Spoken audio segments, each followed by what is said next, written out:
हमारे बहुत सारे भाई बहुत सारे गलत काम और बिदात के काम करते हैं और ये समझते हैं कि वो नेक अमल कर रहे हैं, लेकिन अल्लाह की कसम, जिस अमल को अल्लाह और उसके रसूल ने नेक अमल नहीं करार दिया और हम उसको नेकी समझ करके कर रहे हैं, वो अमल कल क़यामत के दिन हमारे लिए मुसीबत बन जाएगा। इसलिए कि अल्लाह के नबी फरमाते हैं, मन अमिला अमलन लैसा अलैहि अमरुना फहुव रद्दुन, जिसने कोई ऐसा अमल किया जिस अमल के ऊपर हमने कोई हुक्म नहीं दिया था, तो वो अमल मरदूद हो जाएगा, वो अमल करने वाले के मुंह पर मार दिया जाएगा। इसी तरीके से मेरे प्यारे साथियों, अगर हम कोई नेकी का काम करते हो, उस नेकी के काम के ऊपर अल्लाह की मुहर नहीं है, रसूल की मुहर नहीं है, तो वो अमल शरीयत की नजर में नेक अमल नहीं हो सकता है। वो देखने में जितना भी अच्छा लग रहा हो, लेकिन वो नेक अमल नहीं हो सकता है।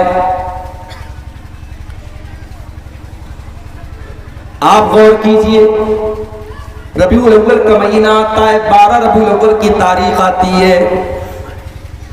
हिंदुस्तान के बहुत सारे शहरों में जुलूस निकाला जाता है, बड़े बड़े डीजे के साउंड बजते हैं और नौजवान टोपी लगा लगा करके अल्लाह के नबी की तारीफ में नाते पढ़ रहा है।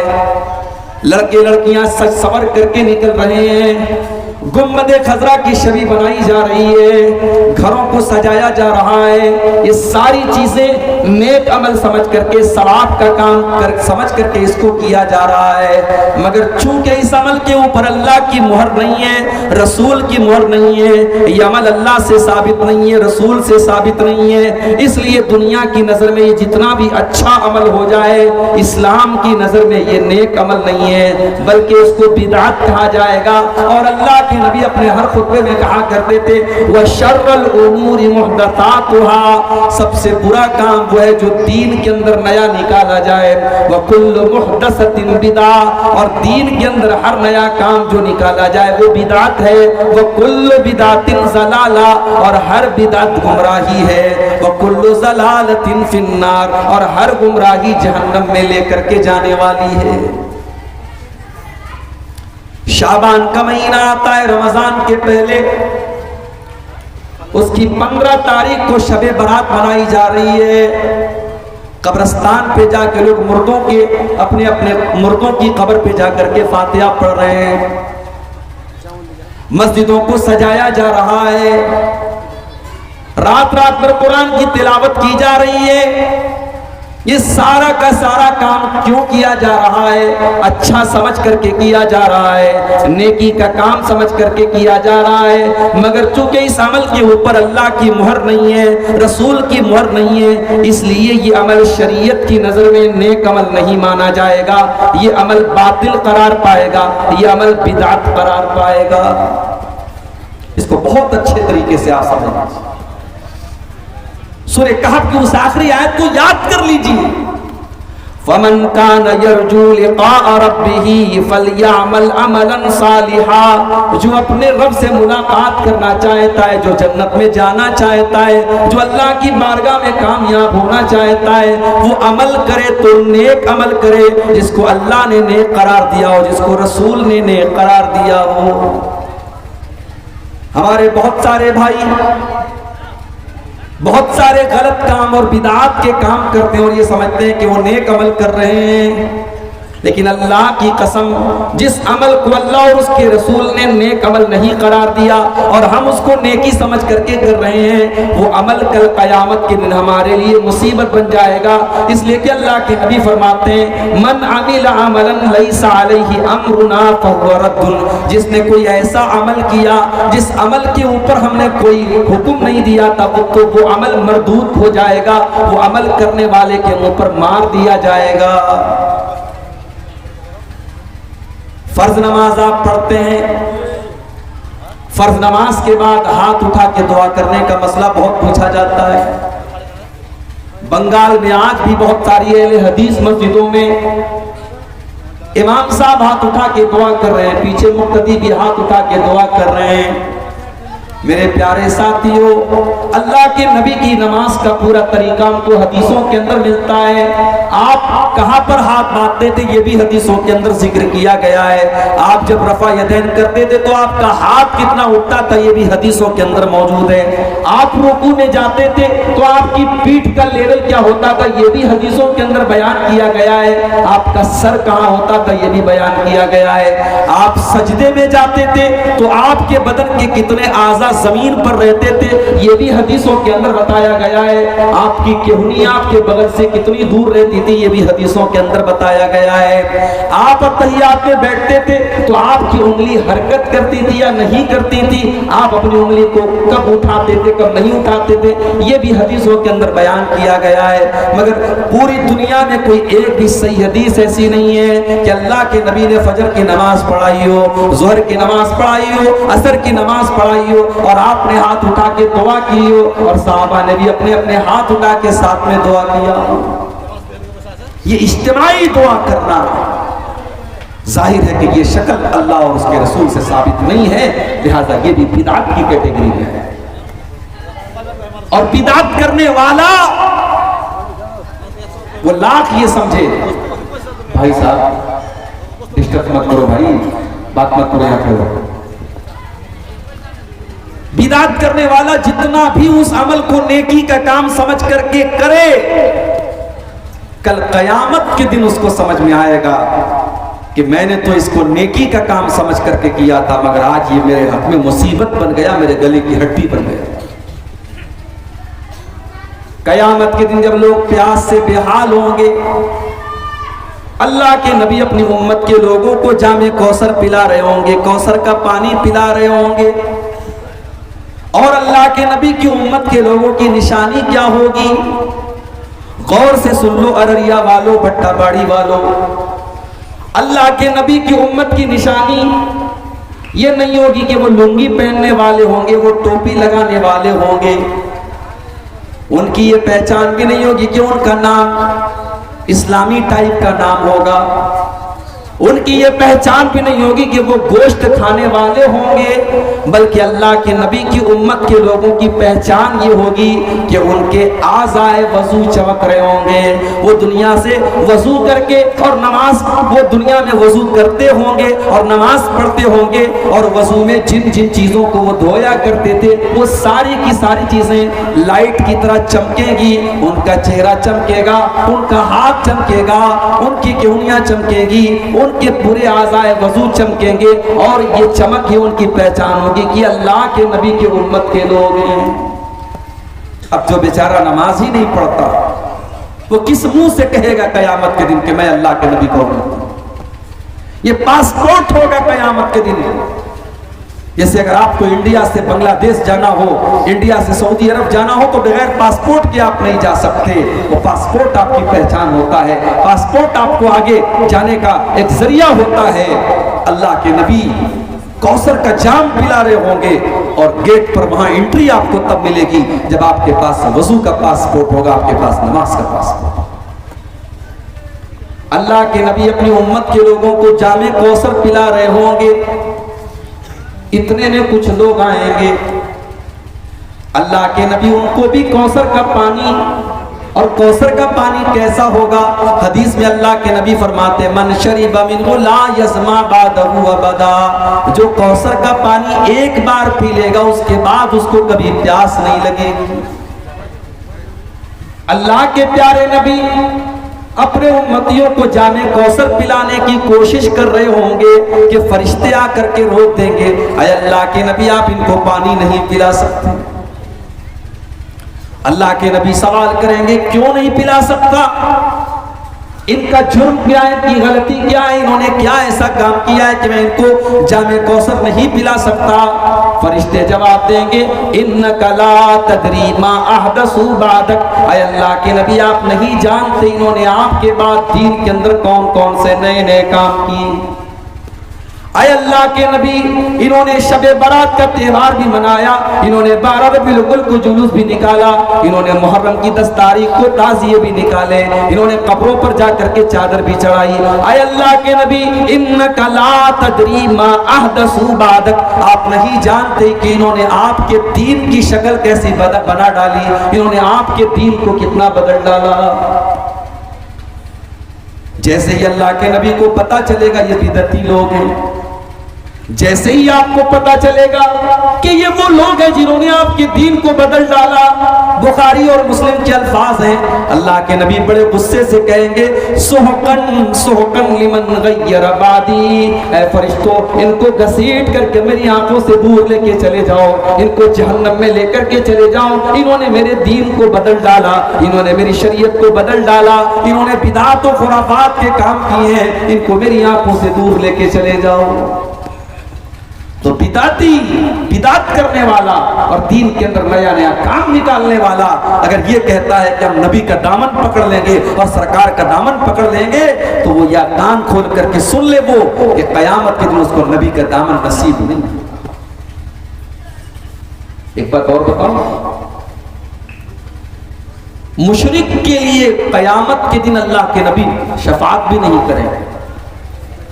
अल्लाह के नबी शफाअत करेंगे अपनी उम्मत के लिए, मगर आपकी उम्मत में भी अगर कोई मुशरिक होगा, कोई शिर्क करने वाला होगा, कोई अल्लाह के अलावा किसी और के आगे हाथ फैलाने वाला और किसी और के आगे सर झुकाने वाला होगा, अल्लाह के नबी उसके लिए शफाअत नहीं करेंगे। आप पूछेंगे इसकी दलील क्या है? आइए दलील आपको दे देता हूं, बुखारी की रिवायत है, मुस्लिम की रिवायत है।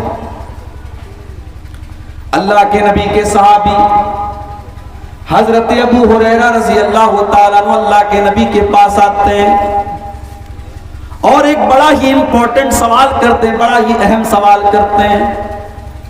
क्या सवाल करते हैं? आए अल्लाह के नबी, आए अल्लाह के नबी, वो कौन खुशनसीब इंसान है जिसकी शफाअत, जिसको आपकी शफाअत मिलेगी कयामत के दिन।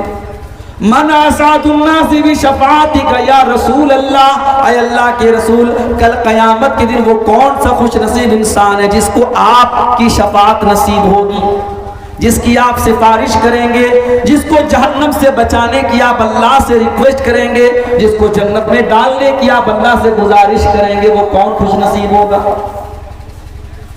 अल्लाह के नबी ने क्या फरमाया? मेरे प्यारे साथियों, पूरे हिंदुस्तान में रात भर जलसा कहीं नहीं होता सिवाय आपके सीमांचल के। 2-2 घंटे की तकरीर पूरे इंडिया में कहीं नहीं होती सिवाय आपके शेरशाबादी और सिवाय सीमांचल और बंगाल के इलाकों में।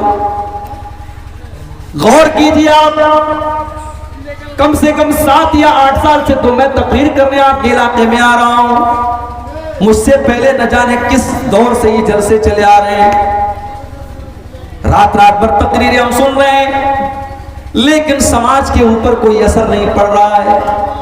जो बेनमाजी था वो आज भी बेनमाजी है, जो गलत काम करता था वो आज भी गलत काम कर रहा है। वजह क्या है?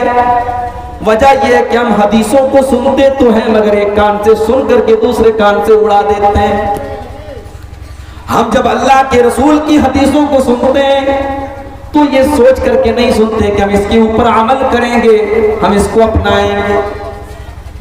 हजरत अबू हुरैरा को देखो, जब अबू हुरैरा ये सवाल करते हैं कि अल्लाह के नबी वो कौन सा खुश नसीब होगा जिसको आपकी शफाअत मिलेगी, तो अल्लाह के नबी क्या फरमाते हैं? लक़द ज़ननतु या अबा हुरैरा ला यसअलुनी अन हाज़ल हदीस अव्वल मिनका। आए अबू हुरैरा, मुझे पता था कि सबसे पहले ये सवाल मुझसे कोई करेगा तो तुम ही करोगे। लिमा राअयतु मिन हिर्सिका अलल हदीस,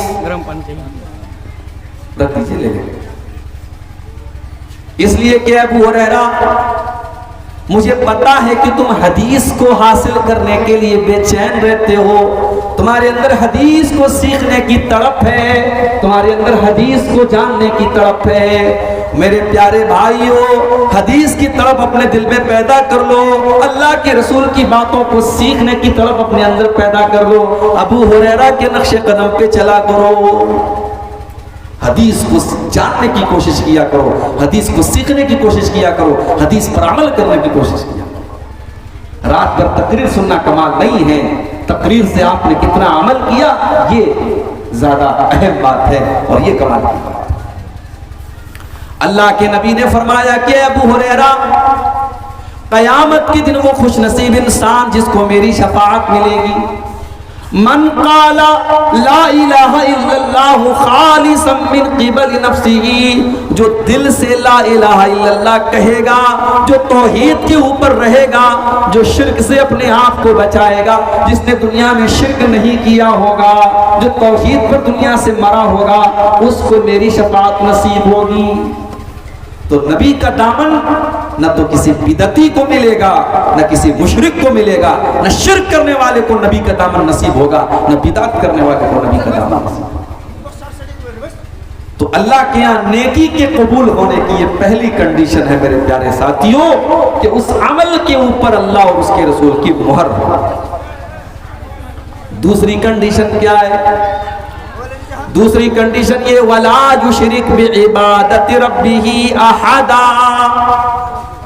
अल्लाह ताला के यहाँ हमारा अमल तभी कबूल होगा जब हमने उस अमल के अंदर किसी को शरीक नहीं किया होगा, उस अमल को हमने सिर्फ और सिर्फ अल्लाह के लिए किया होगा।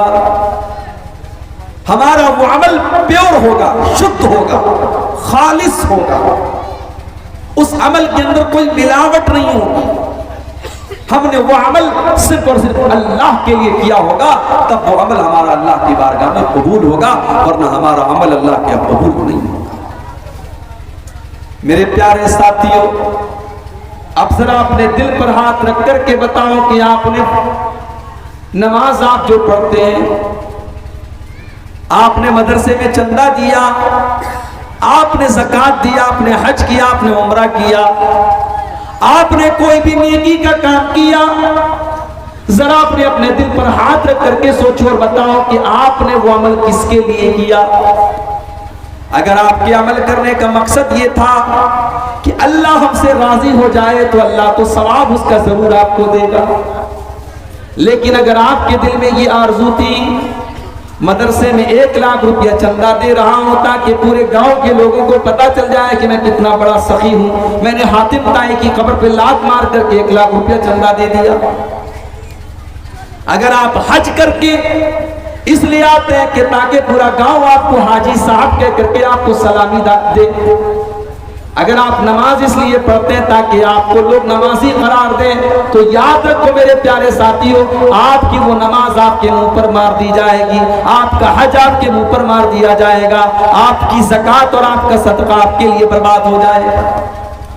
रियाकारी और दिखावा ये हमारी नेकियों के लिए मेरे प्यारे साथियों जहर है, जहर जो हमारी नेकियों को खत्म कर देता है। इसीलिए अल्लाह ने कुरान के 3रे पारे में फरमाया, या अय्युहल्लज़ीना आमनू ला तुबतिलू सदकातिकुम बिलमन्नि वल अज़ा। ऐ ईमान वालो, जब तुम अल्लाह की राह में सदका और खैरात दिया करो, जब तुम दान दिया करो, जब तुम चंदा दिया करो, तो उस पर एहसान न जताया करो और किसी को तकलीफ न दिया करो। अगर ऐसा करोगे तो तुम्हारा सदका बर्बाद हो जाएगा। कल्लज़ी युनफ़िक़ु मालहु रियाअन नास। ऐ ईमान वालो, तुम उनकी तरह न हो जाना जो सदका तो करते लेकिन लोगों को दिखाने के लिए करते हैं, जो मुनाफिकों का तरीका है, जो काफिरों का तरीका है। ऐ मुसलमानों, तुम वो तरीका मत अपनाना।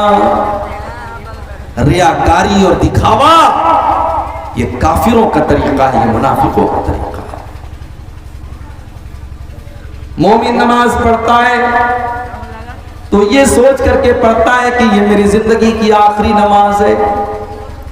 जब मोमिन नमाज पढ़ता है तो दिल उसका नमाज की तरफ लगा रहता है, दिमाग उसका नमाज की तरफ लगा रहता है।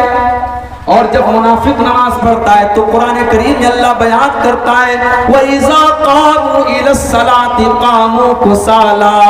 जब ये मुनाफिक लोग नमाज पढ़ने के लिए आते हैं बड़ी सुस्ती के साथ, बड़ी काहिली के साथ आते हैं। युराऊन अन्नास, ये लोगों को दिखाने का काम करते हैं। ये अल्लाह के लिए नमाज नहीं पढ़ते, ये लोगों को दिखाने के लिए नमाज पढ़ते हैं। वला यज़कुरून अल्लाह इल्ला कलीला, और ये बहुत कम अल्लाह को याद करते हैं, ये बहुत थोड़ा सा अल्लाह को याद करते हैं।